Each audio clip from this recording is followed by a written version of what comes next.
নমস্কার। আজকে আমরা আপনাদের সামনে তুলে ধরেছি আমাদের দুর্গাপুরের কালী পুজোর কয়েকটি প্যান্ডেল।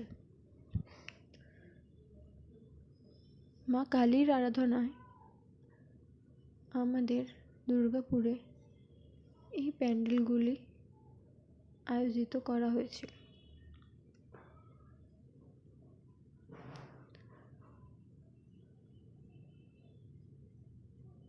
দীপাবলির এই শুভক্ষণে চারিদিকে আলোয় আলোকিত হয়ে উঠেছে আমাদের চারিদিক।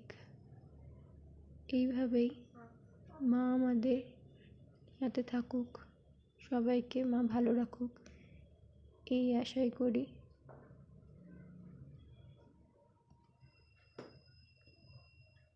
আরও আপডেট পেতে আমাদের চ্যানেলটি সাবস্ক্রাইব করে রাখুন, যাতে আমরা আপনাদের সামনে আরও নতুন নতুন ভিডিও আনতে পারি।